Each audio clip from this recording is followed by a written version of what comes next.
नमस्कार, आप देख रहे हैं राजकुमारी, आपके साथ में हूं भुवन शर्मा। उत्तराखंड में चुनावी साल में हर पॉलिटिकल पार्टी अपने अपने विजन को लेकर आ रही है। कुछ जनहित की बात कर रही है तो कुछ प्रदेश हित की। ऐसे में उत्तराखंडियत को लेकर भी लगातार नई बहस छिड़ी हुई है।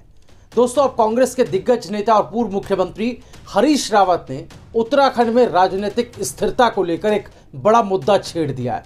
हरीश रावत ने उत्तराखंड में राजनीतिक स्थिरता के लिए 21 सदस्यों की विधान परिषद की मांग उठाई है, जो कि चुनावी साल में जाहिर एक बड़ा राजनीतिक मुद्दा बन सकता है। उत्तराखंड में 21 साल में 10 मुख्यमंत्री सत्ता संभाल चुके हैं। आए दिन उत्तराखंड में राजनीतिक अस्थिरता खड़ी हो जाती है, जिससे प्रदेश का विकास भी जाहिर है प्रभावित होता रहता है। कोई भी मुख्यमंत्री अपना कार्यकाल पूरा नहीं कर पाता। ऐसे में पूर्व सीएम हरीश रावत ने एक बड़ा मुद्दा छेड़ दिया है। हरीश रावत का कहना है कि उत्तराखंड में राजनीतिक स्थिरता होना जरूरी है, जिससे राजनीतिक दलों में आंतरिक संतुलन और स्थिरता पैदा हो। हरीश रावत ने अपने बयान में कहा कि जब स्थिरता नहीं होती तो विकास नहीं होता, केवल बातें होती हैं। उन्होंने कहा कि पिछले 21 साल के इतिहास में उत्तराखंड के अंदर राजनीतिक अस्थिरता पहले दिन से ही हावी रही है। उन्होंने कहा कि उत्तराखंड में हर एक राजनीतिक दल में इतने लोग हैं कि सबको समन्वित कर चलना उनके लिए कठिन है, और कांग्रेस और बीजेपी जैसी पार्टियों के लिए तो ये और ज़्यादा कठिन होता जा रहा है। केंद्र सरकार का ये फैसला कि राज्य में गठित होने वाले मंत्रिमंडल की संख्या कितनी हो, उससे छोटे राज्यों के सामने और ज़्यादा दिक्कत पैदा होनी है। हरीश रावत तमाम बातें कह रहे हैं। उन्होंने कहा कि अब उत्तराखंड जैसे राज्यों में मंत्री 12 बनाए जा सकते हैं, मगर विभाग तो सारे हैं जो बड़े राज्यों में होते हैं।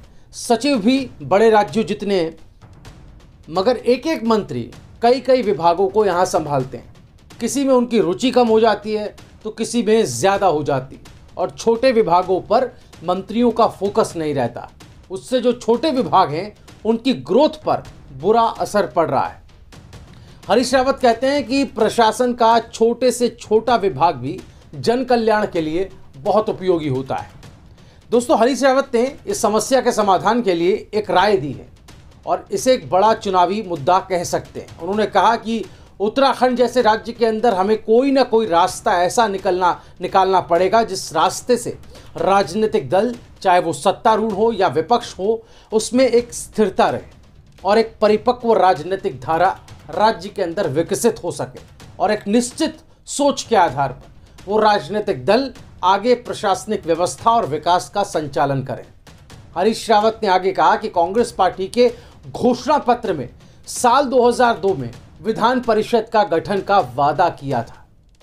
कालांतर में कतिपय कारणों के कारण ये गठित नहीं हो पाई, और उसके बाद के जो अनुभव रहे वो अनुभव कई नज़रियों से, कई दृष्टिकोणों से राज्य के हित में नहीं रहे। इसीलिए हरीश रावत ने कहा कि वो समझते हैं कि फिर से इस सवाल पर विचार करने की ज़रूरत है कि विधान परिषद होनी चाहिए या नहीं होनी चाहिए।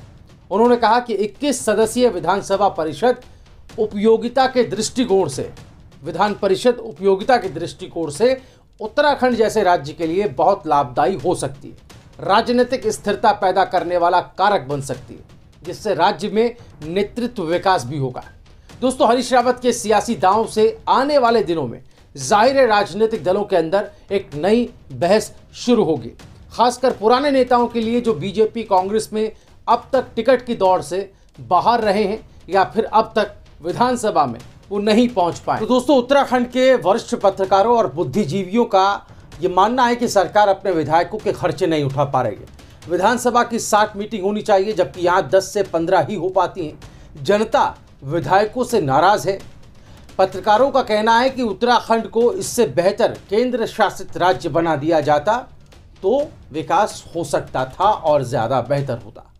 उन्होंने कहा कि प्रदेश में सिर्फ नेताओं की तरक्की हो रही है, प्रदेश जो है वो कर्ज में डूब रहा है। तो ये तो पत्रकारों और बुद्धिजीवियों की राय। हरीश रावत ने जो सुझाव दिया है या जो राय सामने रखी है या जो एक नया मुद्दा छेड़ दिया है विधान परिषद का, 21 सदस्यीय विधान परिषद का, इस मुद्दे पर दोस्तों आपकी राय क्या है? क्या 21 सदस्यीय विधान परिषद बना देने से क्या आपको लगता है कि उत्तराखंड में विकास का जो स्पीड है वो और ज़्यादा तेज़ होगी? उत्तराखंड में विकास के रास्ते या उसके विकल्प और ज़्यादा खुलेंगे? और जो तर्क हरीश रावत दे रहे हैं, कि मंत्रिमंडल छोटा है, विभाग बड़े राज्यों जितने हैं, सचिव बड़े राज्यों जितने हैं, लेकिन एक मंत्री पर ज़्यादा विभागों का भार रहता है। लिहाजा जो छोटे विभाग हैं, जिन्हें कम करके आंका जाता है या जिन पर ज़्यादा ध्यान नहीं दिया जाता, उनकी परफॉर्मेंस डाउन होती चली जाती है और अंततः विकास पर इसका असर पड़ता है। इस राय पर, इस लॉजिक पर, इस तर्क पर दोस्तों आपकी राय क्या है, हमें कमेंट में ज़रूर बताएं। ये वीडियो अगर आपने अभी तक देखा है तो इस वीडियो को लाइक करना और शेयर करना ना भूलें।